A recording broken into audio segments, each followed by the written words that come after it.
Bienvenue sur le stand de Renault qui met à l'honneur la Twingo pour son 30e anniversaire. Alors on se souvient, l'année dernière à Rétromobile, on avait la Renault R5 qui est à l'honneur pour son 50e anniversaire. Et aujourd'hui, on a quand même 600 mètres carrés, donc c'est déjà pas mal. Alors la Twingo 1, pour rappel, c'est une présentation en octobre 92 en France et une commercialisation à partir de février 1993. Donc si vous avez fait le calcul, ça fait exactement 30 ans qu'elle est commercialisée en France. Et du coup, c'est pratique pour les ZFE, elle passe notamment en carte grise collection. Alors la Twingo, c'est tout d'abord une stadine qui est un grand succès. Elle a été produite à près de 2,5 millions d'exemplaires. Le dernier modèle est sorti de l'usine de Flins dans le 78, le 28 juin 2007. La Twingo, on la reconnaît tout d'abord grâce à son look sympathique. Elle a vraiment une face iconique. C'est une des voitures contemporaines les plus connues et ça, c'est dû notamment grâce à son look, grâce à sa bouille immédiatement reconnaissable et notamment ses deux phares ronds et ce design un petit peu arrondi. Et justement, pour les 30 ans, Renault nous a mis à l'honneur 5 exemplaires qu'on va aller voir tout de suite. Il faut savoir que la Renault Twingo, de base, c'est une voiture qui est conçue pour les jeunes. C'est une voiture qui est ludique et pratique et ça, notamment, c'est dû à ses sièges avant qui sont entièrement rabattables. Surtout aussi, la Twingo 1, c'est une voiture qui est pas chère. À l'époque, notamment l'exemplaire qu'on a sous les yeux, c'est une des premières. Elle est sortie en 1993.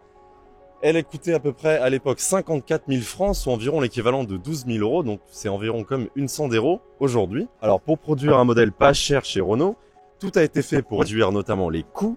Sur ces premières versions, il n'y avait par exemple pas d'airbag, on retrouve aucune direction assistée. Il n'y a pas de radio, il n'y a qu'un seul essuie-glace. Et aussi, par exemple, il n'y a pas de cache sur ce loquet de remorquage. Alors, la Twingo 1 phase 1 que l'on a sous les yeux, on la reconnaît immédiatement avec sa sellerie en tissu de couleur unique à l'époque, mais aussi avec tous ces petits boutons en couleur, c'est assez marrant. Elle est aussi proposée initialement en 4 couleurs. On a du jaune indien, ici sur notre modèle de 93, du rouge corail, un bleu outre-mer ou encore un vert coriandre. Alors il faut aussi savoir qu'elle est extrêmement pauvre en équipement de série.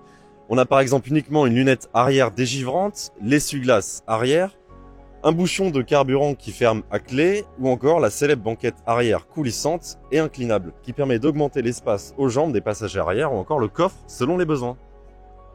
Alors nous voici devant la Twingo Lecoq, la plus luxueuse de sa carrière.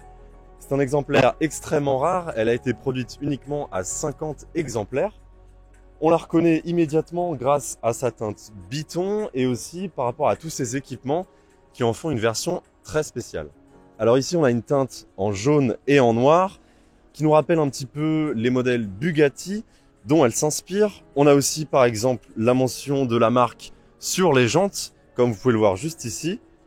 À l'intérieur, on retrouve quelque chose de réaménagé avec une sellerie en cuir, un tableau de bord avec des inserts en bois, ou encore des tapis de sol noirs du plus bel effet.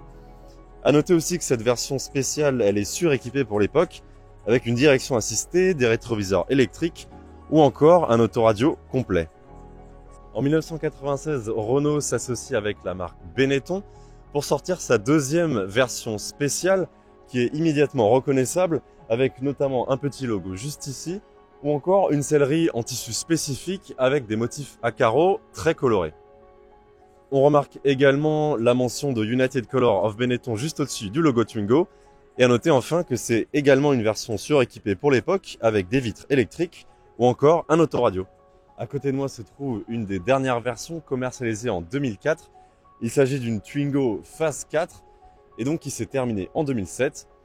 À noter aussi que la Renault Twingo a bénéficié de très nombreuses séries spéciales et séries limitées. On en dénombre à peu près de 60. Ce qui est quand même énorme pour une stadine comme celle-ci.